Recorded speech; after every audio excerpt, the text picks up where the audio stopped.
And well, let's get you updates from Kerala. Yoga Day event has sparked a fresh constitutional and political row in the state, with the state government and Raj Bhavan now locked in a sharp face-off after the governor held a preparatory meeting with senior officials ahead of the International Yoga Day celebrations. Now, the Kerala government has objected to the move, with the Chief Minister's office writing to the Raj Bhavan alleging that the executive overreach has been done by the governor.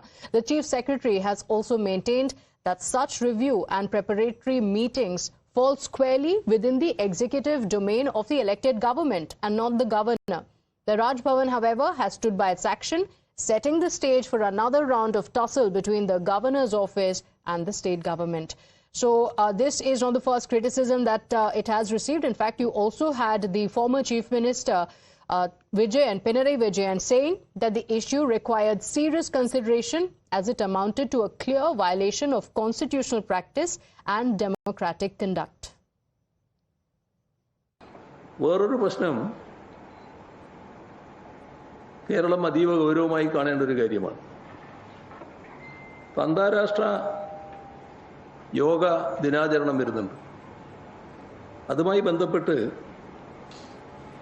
Governor നേരിട്ട് സർക്കാർ വകുപ്പുകളുടെ യോഗം വിളിക്കുകയും നിർദ്ദേശങ്ങൾ നൽകുകയും ചെയ്യുന്ന നടപടി, ഇത് ഭരണഘടനാ കീഴ്വഴക്കങ്ങളുടെയും ജനാധിപത്യ മര്യാദകളുടെയും നഗ്നമായ ലംഘനമാണ്.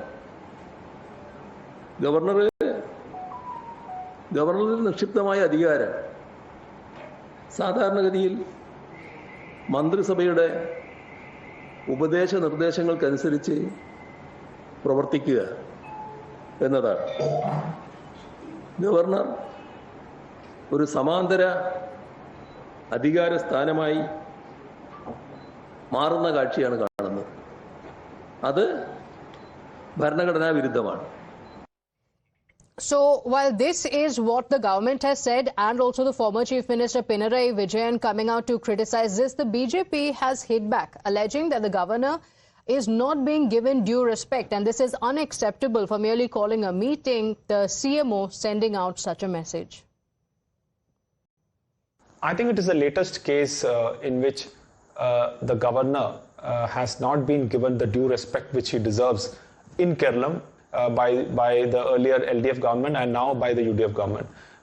If a governor seeks some report or some feedback from the government officials, I think it is perfectly within his rights to seek some input, and that too for such an event like an International Yoga Day.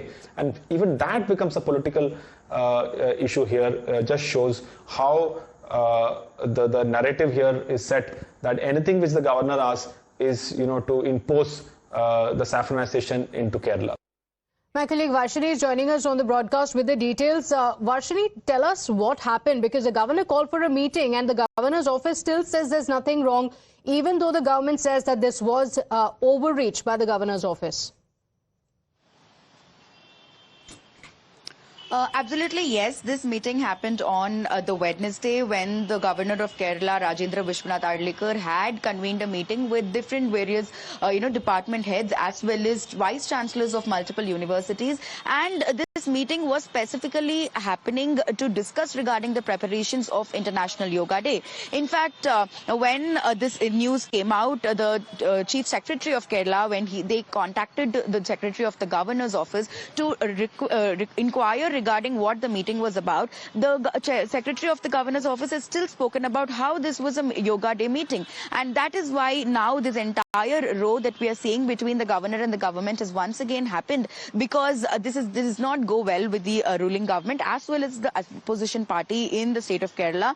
Initially, we saw Pinarayi Vijayan speaking about how this is unconstitutional and it violates the basic, rights and responsibilities of both the government as well as the governor's and office, and also how the Congress-led government is not pushing enough to ensure that the governor stays in his limits when it comes to constitutional rights. And then we saw a statement from the government of Kerala where the Chief Secretary explained about what happened and how the government government will make sure all steps will be taken to ensure that the governor does not interfere with the government's activities. So we'll have to wait and see how this is going to go, because we've been seeing what is happening between the governments, opposition rule governments and governors in several states as well. Absolutely. We've seen that happen multiple times. Let's hope that things are ironed out. Thank you for joining us with all those details, Varshini. But while we're talking about Kerala, let's also talk about the budget that was presented, because Chief Minister V.D. Satheesan presented his maiden budget in the Assembly today. The Chief Minister said the government was committed to stimulating the economy through broad-based development strategies, also attracting large-scale investments across various sectors. This is what he said. Let's get you the highlights of what he mentioned in the budget. The Chief Minister did admit, though, that Kerala's own source revenue is quite low. But he said that despite these financial constraints that Kerala government is facing, the guarantees have been implemented. Going on to say that free travel has already been provided, and there is 200 crores that is going to be allocated for the airport development in the state. He also spoke about envisioning Kerala as a hub for higher education. And there's one interesting point that he also mentioned for the football fans. As we know, people in Kerala love football. He also mentioned 50 crore rupees for a football stadium in Malabar.